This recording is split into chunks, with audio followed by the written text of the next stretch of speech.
셈으로써 대상의 수를 판단하기 위해서는요. such as 예를 들자면 determining 판단하는 것처럼 How many apples there are on a table. 자, 그러면 테이블에 얼마나 많은 사과가 있는지와 같은 그런 것을 판단하는 것처럼 숫자를 셈으로써 물체의 수를 판단하기 위해서는요. 많은 아이들이 would touch or point to, touch, 만져보거나 point to 이렇게 가리켜 본다는 겁니다. 뭐를요? 첫 번째 사과를요. 첫 번째 사과를 가리키고 그리고 난 다음에 say one, 하나라고 얘기를 한대요. 즉, 사과가 이렇게 여러 개 있어. 이렇게 여러 개 있다고 쳐볼게. 이런 상황에서 이제 우리가 숫자를 세는 거야. 이 물체를요. 이 물체의 수를 세는 상황인데 이때 아이들이 보통 어떻게 세느냐? 하나, 둘, 셋 이렇게 센다는 거죠. 그 얘기한 거야 지금. 자, 그리고 나서 move on, 옮겨간답니다. to the second apple, 두 번째 애플로 넘어가는 거죠. 하나 말했고요. 자, 두 번째로 넘어가서 and say two, 둘 이렇게 말한다는 거죠. 자, and continue, 그리고 계속 한답니다. in this manner, 이런 식으로. 하나, 둘, 셋, 넷, 이런 식으로 한다는 거죠. 뭐 할 때까지? All the apples are counted. 모든 사과가 세어질 때까지요. 자, 여기까지 다 셌어요. 이러면 끝나는 거죠. 그렇죠? 자, 그럼 이 글에서 일단 첫 번째 문장에서 우리가 전혀 알 수가 없었는데 두 번째 문장에서는 뭘 얘기하고 있습니까? 어떤 대상의 수를 세는 것에 대해서 이야기를 하고 있는 거죠. 그러면은 숫자 세기에 관련돼서 지금 얘기하고 있거든. 근데 이것만 갖고는 아직 뭐가 문제인지 알 수가 없죠. 좀 더 이어서 볼게요. 그래서 뭐가 문제인데? If it starts as zero. 자, 우리가 만약에 0부터 시작한다면요. 자, 우리가 처음에 어떻게 했습니까? 하나, 둘, 셋, 넷으로 1, 2, 3, 4로 시작했어. 근데 만약에 0부터 시작해보자는 거야. 그러면 we would have to touch nothing. 우리는 아무것도 만지지 말아야 된대요. 맞죠? 사과가 이렇게 있으면은 아무것도 안 만지고 또는 아무것도 가리키지 않고 0, 1, 2 이렇게 해야 된다는 거죠. 맞죠? 자, 그리고 say zero. 0이라고 얘기를 해야겠죠. 하지만 that we would have to start. 자, 그리고 나서 우리가 시작해야 됩니다. 만지는 것을요. 사과를요. 그리고 calling out, 외치는 거죠. 1, 2, 3, and so on 이렇게. 됐어? 그럼 이제 잘 보세요. 우리가 아까 전에 1부터 숫자를 쓸 때는 행동과 말하는 게 일치합니다. 가리키는 행동 1, 2, 3, 4 이렇게 되는 거예요. 근데 0부터 세면 어떻게 되냐면 0은 가리키면 안 되잖아요. 그렇죠? 0은 가리키면 안 되니까 행동이 잠깐 다르게 되는 거야. 0, 1, 2 이렇게 된다는 거죠. 됐어? 자, 그래서 뭐가 문제냐? 다음 문장에 나와 있죠. This can be very confusing 하다고요. 이게 어떻다? 혼란을 아주 줄 수 있다는 거죠. 왜 혼란을 줄까요? 왜 그러냐면 There will be a need. 필요가 있을 수도 있기 때문이래. 어떤 필요가? 이러한 필요가요. 여기서 스트레스가 나왔는데 스트레스가 동사로 쓰이면 강조하다라는 뜻이거든. 그러면 강조할 필요성이 있는 건데 when to touch and when not to touch. 언제 만져야 할지 그리고 언제 만지지 말아야 할지 이거를 강조할 필요성이 있으니까 혼란이 있을 수 있다는 거죠. 내가 우리 아들내미한테 숫자 세는 걸 알려준다고 쳐봐. 근데 0부터 숫자를 센다고 하면은 처음에는 0, 1 이렇게 하면 안 돼. 0일 때는 가리키는 게 아니야. 1부터 가리키는 거야. 알겠지? 이렇게 설명해야겠죠. 근데 만약 1부터 숫자 세는 걸로 가리킨다면 그냥 이렇게 하나씩 가리키면서 세면 돼. 통일성이 있잖아요. 하나, 둘, 셋, 넷. 통일성이 있는데 0부터 해버리면은 안 가리켰다가 가리켰다가 이렇게 하니까 아이들 입장에서 혼란이 올 수밖에 없다는 거예요. 그럼 사실 끝났거든요. 문제점이 뭐예요? 0부터 숫자를 세면 혼란이 올 수 있다는 거죠. 그 내용이 딱 나왔잖아요. 0부터 숫자를 세면 혼란을 일으킬 수 있다고 대놓고 나왔죠. 그래서 이게 뭐야? 문제점이죠. 너무 쉽죠? 그래서 정답이 5번이 나올 거예요. 5번. 아까 봤다시피 counting from zero. 0부터 숫자를 세고 이렇게 이제 쉽게 해결이 가능한 거죠. 자, 남은 내용도 한번 보겠습니다. If a child accidentally touches an apple. 자, 만약 아이가 우연히 사과 하나를 만져 뭐 하면서요? 0이라고 말하면서 이럴 수도 있겠죠. 아이들이 헷갈리니까 0부터 세는 거야? 0 이렇게 세면 안 되나? 되나? 예, 헷갈릴 수 있잖아요. 그럼 만약에 0, 1, 2, 3 이렇게 세버리면 어떤 일이 벌어집니까? 실제 개수보다 한 개가 더 줄어들게 되는 거죠. 그 내용이 나올 겁니다. 그러면 the total number of apples. 자, 그 총 그 사과의 개수가 will be off by 1. 딱 나왔네요. 한 개만큼 off 할 것이다. 없을 거라고. 됐나요? 자, 너무 쉽죠 내용. 그렇죠? 자, 지금 이 글은요 아주 심플합니다. 현상이 안 나왔고요. 문제점부터 나왔어요. 중대한 문제가 있다. 빈칸할 때 중대한 문제가 있는데 일단은 다짜고짜 뭐가 문제냐 하고 말하면 너무 쉽잖아요. 그래서 일반적인 거에 대해서 먼저 얘기를 했습니다. 그래서 얘가 어찌 보면 현상이라 할 수 있겠네요. 그러니까 문제점과 현상의 자리를 바꿔놓은 거예요. 문제가 있어. 자, 근데 그 문제점에 대해서 내가 얘기하기 전에 일단 일반적인 거 먼저 얘기할게. 우리 보통 숫자 어떻게 세? 1부터 세잖아. 이렇게 가리키면서. 근데 만약에 0부터 세면은 문제가 생겨버릴 수가 있어. 왜? 혼란스럽거든. 그러니까 또 심지어 아이가 실수하면은요 개수를 하나 덜 말할 수도 있는 거야. 이게 다 문제점이잖아. 문제점. 해결책 있나요? 해결책이 딱히 쓰이진 않았어요. 근데 우리는 해결책을 알고 있죠. 뭡니까? 1부터 세면 되잖아요. 그렇죠? 너무나 뻔한 거죠. 그래서 해결책을 쓰지 않은 거다. 이렇게 정리할 수 있겠어요. 어렵지 않죠? 자, 쉬우니까 바로 이어서 볼게요. 자, 정답은 이제 5번으로 나왔고요. 나머지를 한번 보겠습니다. 지문 상세하게 읽기 아랫부분 같이 볼게요. 1번. 자, 2번 문장에서 이 글의 소재를 찾아 8단어로 영어로 써라 라고 했습니다. 자, 1번 문장에서는 소재를 우리가 파악할 수 없었죠. 왜? 아니 그냥 다짜고짜 중대한 문제가 있다 이러는데 뭐 무슨 문제인지 어떻게 알아요? 그러니까 2번 문장에서 우리는 소재를 파악했습니다. 자, 소재는 뭡니까? 그냥 숫자 색이거든요. 숫자 색이 간단하게 말하자면. 근데 여기서 좀 정확하게 보자면 So they can read the number of objects by counting. 그러니까 숫자를 셈으로써 물체의 숫자를 판단하는 것이라고 볼 수 있겠죠. 두 번째, 4번 문장에서 this가 의미하는 말을 한글로 써라라고 했는데 이것이 혼란을 유발한대요. 그럼 이것이 뭡니까? 0부터 숫자를 세는 것이겠죠. 쉽게 말하면요. 길게 나와 있는데 심플하게 쓰면 뭐예요? 0부터 숫자 세는 거. 이렇게 쓰셔도 돼요. 됐죠? 세 번째, 밑글에서 문제점을 구체적으로 설명하고 있는 문장을 골라서 번호를 써라 라고 했네요. 자, 문제점을 제시하고 있는 부분은 어디입니까? 3번, 4번 문장입니다. 3번, 4번 문장. 맞죠?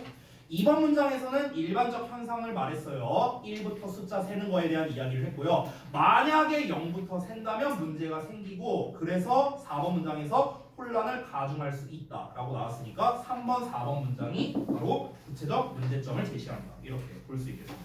됐죠? 자, 그래서 18번 마무리를 하고요. 자, 시간이 조금 시간 금방 갔네. 자, 시간이 조금 지났으니까 잠시 쉬었다가 이어서 보겠습니다.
맞습니다. 끝내시죠.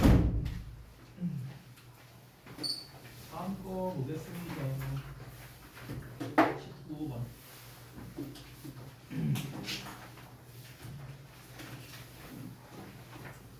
아니 근데 내가 저기 뭐야 항상 문제점일 때만 이제 빈칸이 잘 나오고 해결책까지 나오면 빈칸이 잘 안 나온다 했는데 왜 이렇게 빈칸 문제가 많이 나오냐.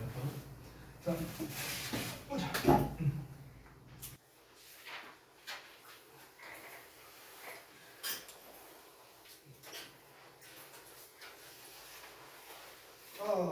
보겠습니다. 19번 볼게요. 역시나 같은 패턴이고요. 첫 문장에서 중요하다고 했었죠? 소재 파악.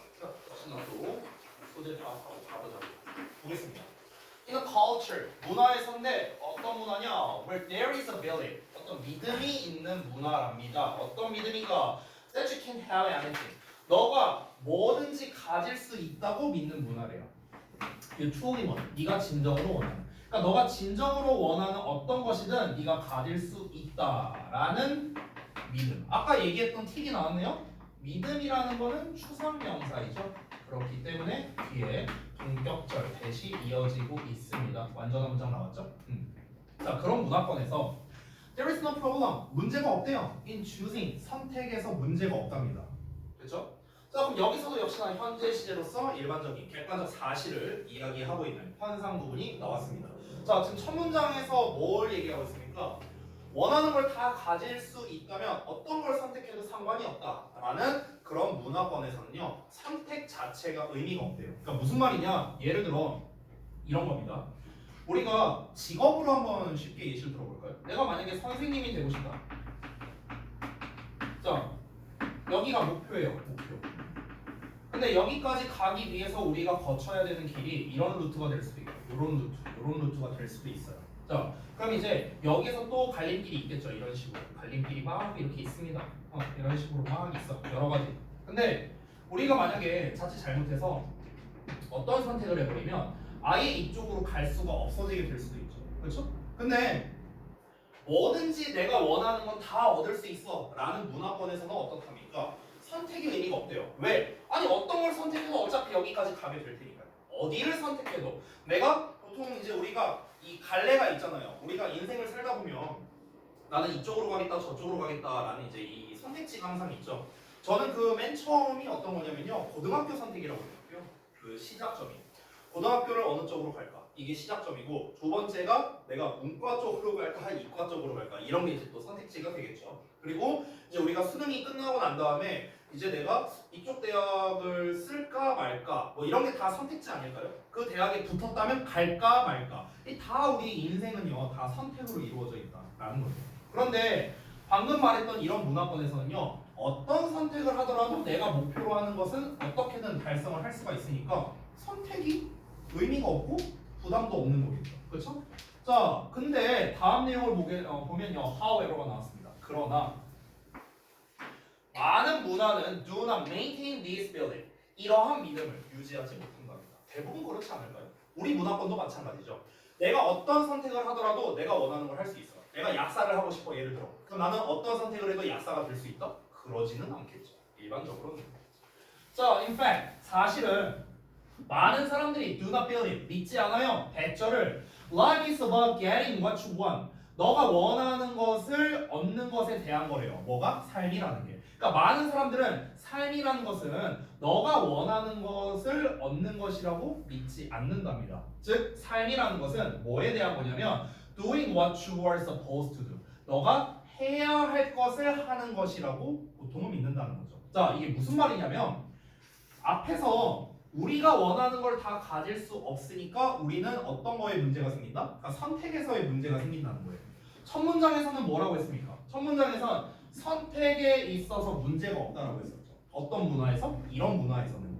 근데 그렇지 않은 대부분의 많은 문화권, 우리나라를 포함한 대부분의 문화권은요. 선택에서 문제가 있을 수밖에 없다는 거죠. 왜? 내가 잘못된 선택을 하면 이 목표로 갈 수가 없어지니까.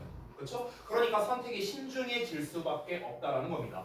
우리가 살고 있는 삶이라는 거는요. 너가 원하는 것을 얻는 게 아니라 네가 해야 할 것을 하는 것이라고 얘기를 했어요. 그 다음에 이어서 보자면 The reason they have trouble making choices. 여기까지가 이렇게 수식하는 겁니다. Y가 생략된 거예요. 그러면 그들이 선택을 하는 데 있어서 어려움을 겪는 이유는요. is they believe. 그들이 믿기 때문이에요. 뭐를? 배절이라고요. What they may want. 그들이 원하는 것이 원할 수도 있는 게 is not related. 관련성이 없다고요. 뭐랑? What they are supposed to do. 그들이 해야만 하는 일과 관련성이 없다고 믿기 때문에 발생한답니다. 즉 다시 한번 선택의 문제는요. 인생에서 원하는 것이 있고 해야 할 일이 있다고 이렇게 두 가지를 나눴는데 이 두 가지가 관련성이 없다고 생각할 때 발생하게 된대요. 선택의 문제가. 즉 무슨 말이냐면은 봐봐. 내가 만약에 아까 처음에 나왔던 문화권에서처럼요. 어떤 선택을 하더라도 나는 결국엔 선생님이 될 수 있다 라고 한번 쳐볼게요. 그러면은 이때는 어떻습니까? 내가 원하는 게 있어요. 원하는 것. 그리고 해야 하는 것이 있습니다. 두 가지를 나눠봤을 때 아까 말했던 내가 어떤 선택을 하더라도 선생님이 될 수 있다면 이것도 해야 되고 저것도 해야 되고 이것도 해야 되는 거 아닐까? 라고 생각할 수 있다는 거예요. 어떤 선택을 하더라도 상관이 없으니까. 그러면 결국에 내가 원하는 건 선생님이지만 내가 이쪽 루트로 선택한다 했을 때 이것도 해야 되고 이것도 해야 되고 이것도 해야 되니까 이 둘이 뭐다? 관련성이 있다라고 생각을 한다는 거예요. 됐어? 그러니까 예를 들면 이런 거예요. 자, 예를 들어서 만약에 내가 더 쉽게 얘기해 볼게. 나는 선생님이 되고 싶어. 근데 내가 그럼 뭐부터 할까? 패스트푸드점 알바할까?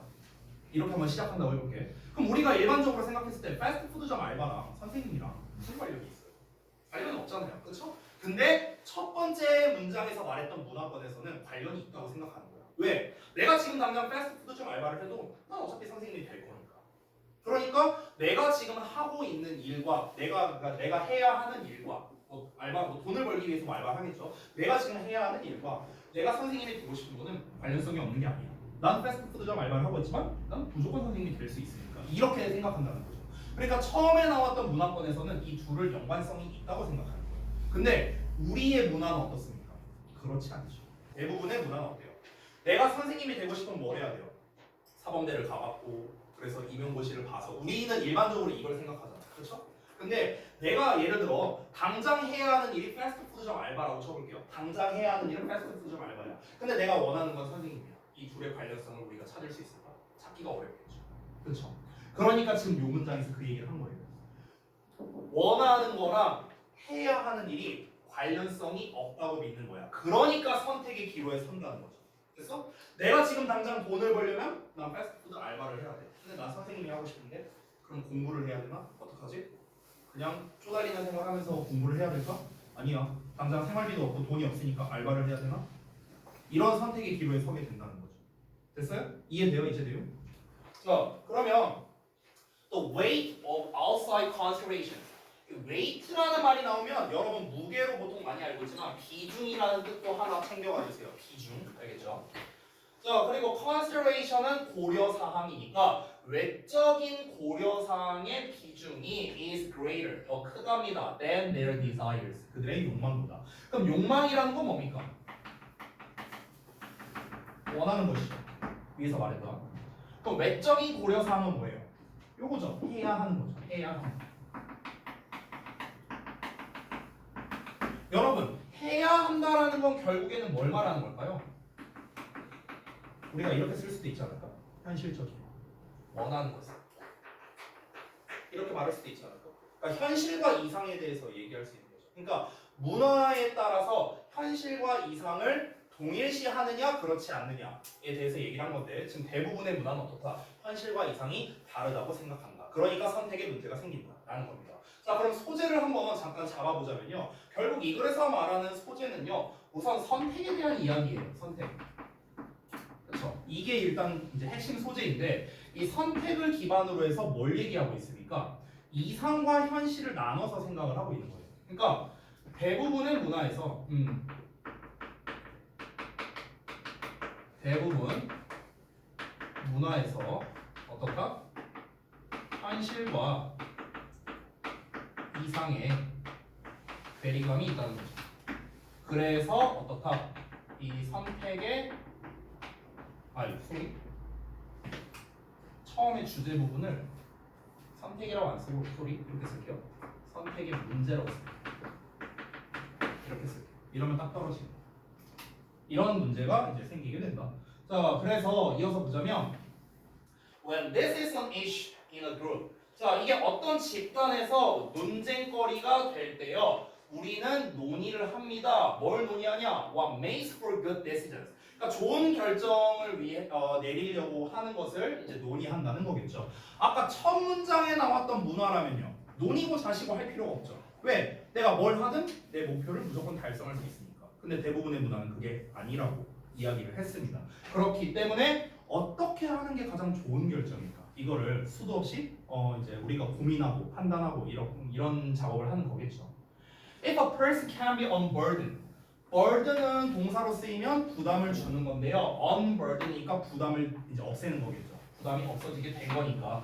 만약 어떤 사람이 부담을 없어지게 할 수 있다면요. 뭐로부터요? 그들의 cares and duties예요. 걱정과 의무랍니다. 얘들아, 걱정과 의무가 뭐예요? 현실 아니에요? 현실적인 거죠. 현실적인 거. 아까 쓰다 지웠네요. 현실적인 거. 그러니까 우리가 현실적인 문제에서 벗어날 수 있다면요. 그리고 just for a moment, 잠시 동안 consider, 생각해 본다면 뭐를? What appeals to them? 무엇이 그들에게 어필하고 있는가? 무엇이 그들에게 어필하고 있는가가 무슨 말이에요? 내가 진정으로 좋아하는 게 무엇일까? 내가 진정으로 좋아하는 것, 내가 하고 싶은 것, 내가 하고 싶은 것은 결국엔 뭐예요? 이상이죠. 되니? 이렇게 정리할 수 있겠죠. 결국 우리가 이상에 대해서 좀 잠시 동안 고려해 본다면 They get the chance. 그들은 기회를 얻는답니다. 어떤 기회? To sort out what is important to them. 그들에게 중요한 것을 구분해낼 기회를 얻게 된답니다. 됐어요? 여기에 지금 부연 설명이라고 나왔는데 저는 솔직히 말하면 이게 부연 설명이 아니라 해결책에 가깝다고. 해결책. 자, 이 그래서의 현상 부분에서 도입부에서 뭐가 나왔습니까?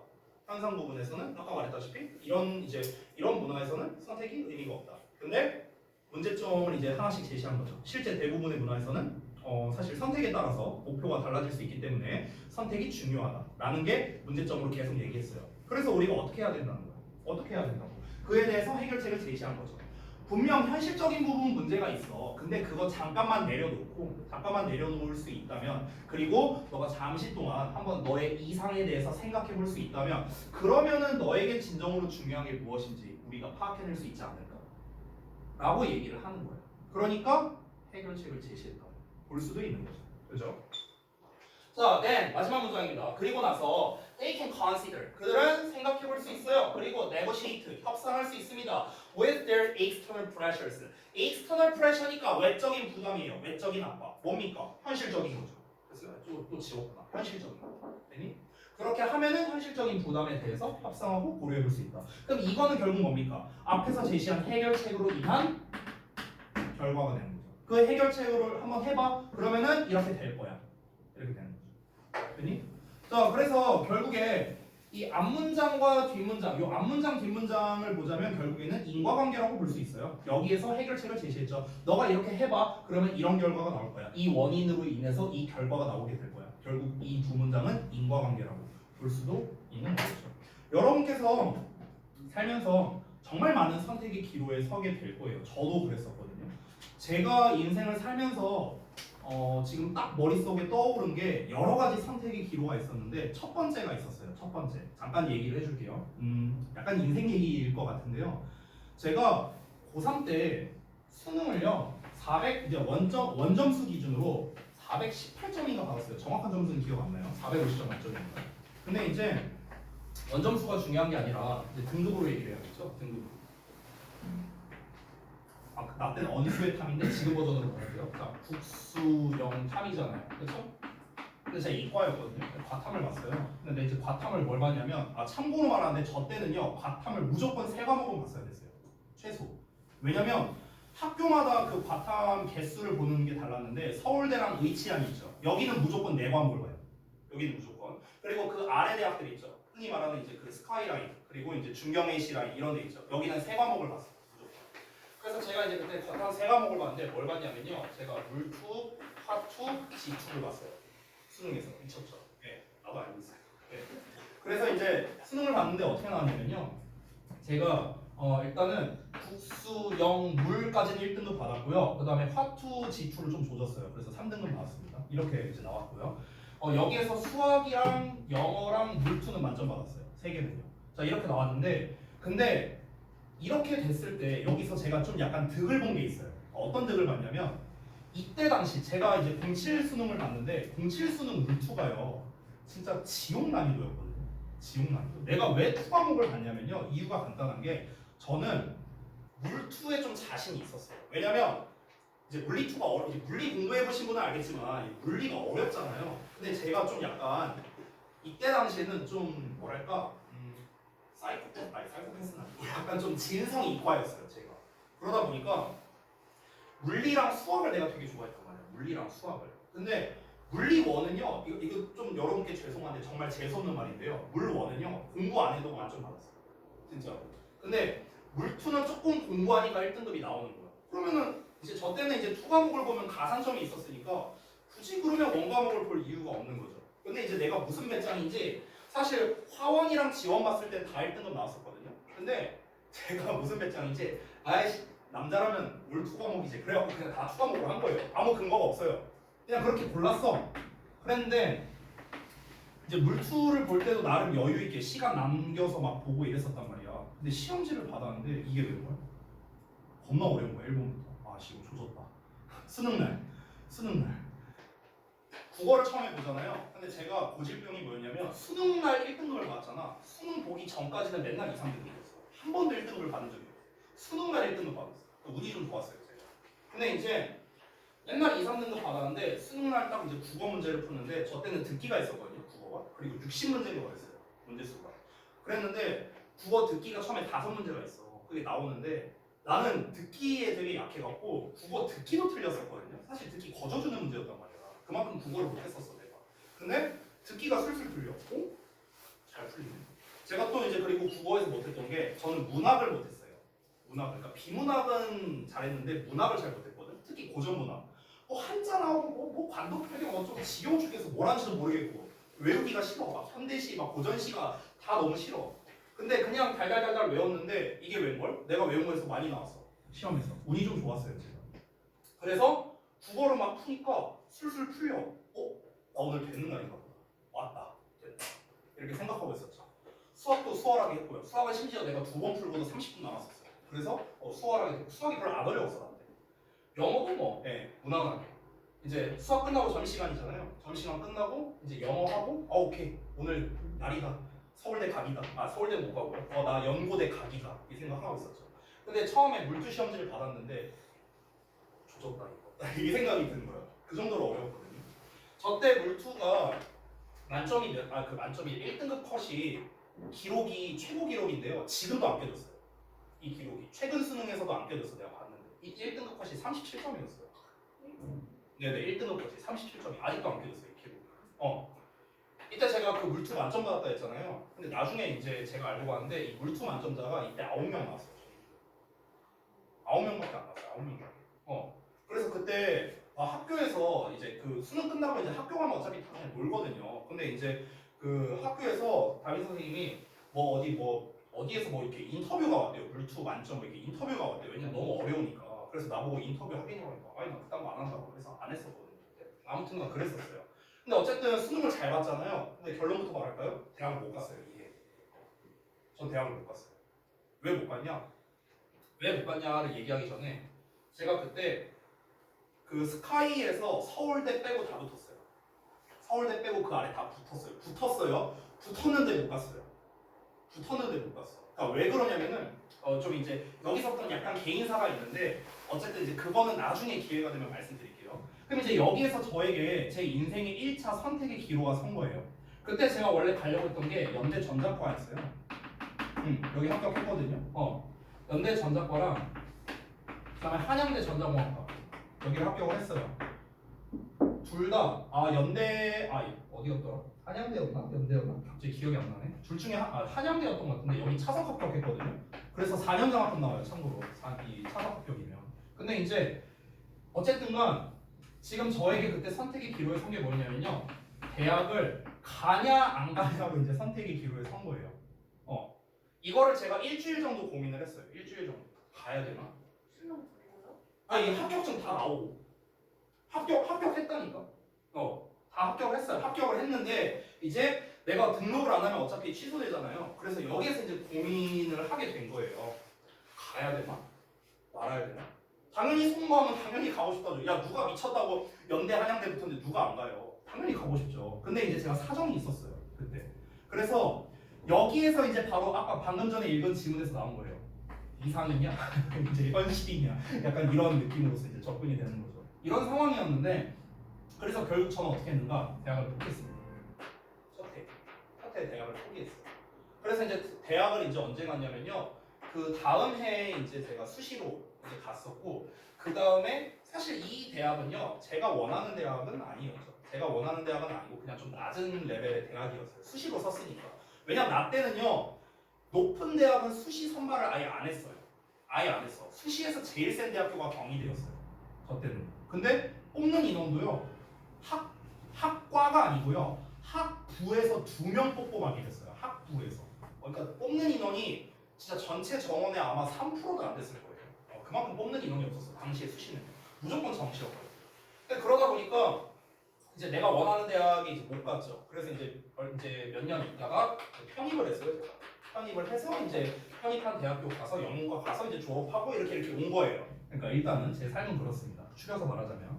근데 이제 여기에서 이제 선택의 기로에 섰을 때 그때 당시에는 제가 대학을 포기한다고 했을 때 굉장히 많이 괴로웠거든요. 왜냐면 야 내가 차라리 시험을 못 봐서 떨어지는 거면 못 가는 거면 내가 차라리 억울하지라도 않을 텐데 아니 붙었는데 못 갔잖아요. 심지어 장학금까지 나왔는데. 그러니까 그때 당시에 사실 정말 좀 마음이 많이 안 좋았죠. 이때 당시에. 근데 지금이야 이제 벌써 이게 뭐 몇 년 전이야. 한 15, 16년 됐는데 이제 옛날이지만 지금 돌이켜서 생각해 보면은 그러니까 우리가 삶의 기회비용이라는 게 있잖아요. 내가 대학을 안 감으로써 그래서 제가 첫 해에 뭐 했냐면 내가 회사 생활을 했거든요. 20살 때. 그래서 그 회사 생활하면서 이제 20살 되자마자 바로 이제 사회생활하고 이제 뭐 이렇게 하고 하다 보니까 거기에서 얻게 된 교훈이나 인맥이나 이런 게 있었어요. 그런 게 있다 보니까 지금 와서 생각해 보면 그때 첫 해 대학을 안 간 게 오히려 전화위복이 된 건가? 뭐 이런 생각이 들 때도 있습니다. 그러니까 재밌는 건 뭐냐면 우리가 삶을 살다 보면은 정말 여러 가지의 선택의 기로에 서게 되고요. 당장에는 이 선택이 좋지 않다라고 느껴질 수도 있어요. 저도 그랬으니까 저도. 이때 첫 해 대학 못 간 거를요. 제가 10년을 후회했어요. 10년.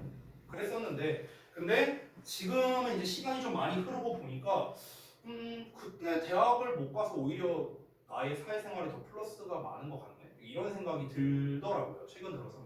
그래서 지금은 오히려 그때 안 간 거를 더 좋게 보고 있습니다. 그때 안 갔으니까 내가 더 열심히 살 수 있었던 게 아닐까. 뭐 이런 생각, 그러니까 좋게 생각하려고요. 좋게. 여러분께서도 마찬가지예요. 앞으로 살면서 여러 선택의 기로에 서게 될 건데요. 근데 가장 좋은 건 뭐냐면 선택하고 나서 후회를 안 하는 게 가장 좋거든요. 뭘 하든 간에. 근데 그러기는 쉽지 않아요. 그러기는 쉽지가 않아요. 이게 내가 살아보니까. 그래서 가장 좋은 건 뭐냐면 후회하지 말고 내가 이걸 선택했기 때문에 이걸 선택함으로써 얻을 수 있는 거에 집중을 하셨으면 좋겠어요. 그러면 좀 마음이 편하더라고요. 내가 대학을 포기하고 회사를 선택했기 때문에 아주 좋은 이제 분들을 만날 수 있었고요. 그분들이랑 지금도 연락하고 지내요. 지금도 연락하고 지내고 너무나 좋은 이제 그 형님들이랑 지금까지도 이렇게 잘 지내고 있고 그러니까 막 그런 이제 인맥이나 그리고 이제 첫 사회생활을 하는 거니까 배우는 게 되게 많았거든요 그때. 그래서 그런 것들이 되게 저한테는 제 삶에서 유익했어요. 그래서 여러분께서도 각자 앞으로 여러 가지 선택을 할 때 내가 이거를 했었더라면 어땠을까는 되도록이면 생각을 안 했으면 좋겠어요. 왜냐면 이미 이건 끝났어요. 이미 끝났고요. 내가 이걸 선택했으니까 이거를 지금 내가 누릴 수 있는 거지 라고 생각을 하신다면은 좀 더 여러분 삶에 도움이 될 것 같아요. 이거 지금 이상과 현실 선택에 대한 질문이 나와서 그냥 한번 얘기해봤습니다. 자, 그러면 우리 문제 부분을 한번 볼게요. 아까 desires가 정답이었는데 왜 desires가 정답이냐면 결정적인 단서가 여기에 나와 있습니다. 그리고 그 전에도 계속 나왔었어요. 뭐냐면 외적인 고려사항이라고 했잖아. 이게 뭐였죠? 현실이었어요. 현실. 현실적인 게 뭐 더 크답니다. 뭐보다? 이상보다 라는 내용이 나왔어야겠죠? 앞 내용은 생략할게요. 그래서 이상에 관련된 건 뭡니까? desires가 되는 거겠죠. 메리트도 이상이라고 할 수 있지 않느냐? 근데 이상이라는 건 결국 뭡니까? 내가 바라는 거잖아요. 바라는 거. 우리가 글의 초반부에 봤을 때도 뭐라고 나왔었냐면요. 너가 원하는 거라고 나왔단 말이에요. 원하는 거. 원하는 건 뭡니까? 갈망이죠. 갈망. 그러니까 1번만 정답이 된다. 이렇게 볼 수 있겠습니다. 자, 아래에 있는 그 질문 부분을 한번 볼게요. 1번부터. 자, 2번 문장에서 this belief에 해당하는 내용을 찾아서 한글로 써라 라고 했네요. 자, this belief가 다시 한번 읽어보자면 많은 문화는 이러한 믿음을 유지하지 못한답니다. 그럼 이러한 믿음이 뭡니까? 내가 원하는 건 다 가질 수 있다. 이거죠. 그 내용이 여기 써 있고요. 두 번째, 6번 문장에서 the weight of outside considerations와 같은 의미를 나타내는 표현을 3, 4번 문장에서 찾아서 영어로 써라 라고 나왔습니다. 자, 아까 전에 요 부분인데요. 이게 뭐라고 했습니까? 한마디로 말하면 현실이라고 했죠. 그럼 3, 4번에서 현실에 관련된 거 뭡니까? 너가 해야만 하는 것 이거 아니에요? 그렇죠. 너가 해야만 하는 것 이게 현실이죠. 3번 문장에서도 혹시 있는가? 3번 문장에는 없어요. 이건 네가 원하는 것이니까 이상이죠. 얘가 현실이고요. 됐죠? 그래서 이 부분이 정답이 되겠고요. 자, 그 다음 넘어가서 다시 질문 3번 보겠습니다. 8번, 9번 문장은 서로 어떤 논리 구조로 나와 있는가? 이건 제가 아까 전에 설명드렸죠. 뭐라고 했죠? 인과관계라고 했습니다. 인과관계. 자, 8번 문장에서는 뭐라고 했어요? 만약 너가 짐을 덜 수 있다면은 그리고 잠시 네가 원하는 이상을 생각해 본다면 그러면 너에게 정말로 중요한 게 뭔지 파악할 수도 있어. 그래서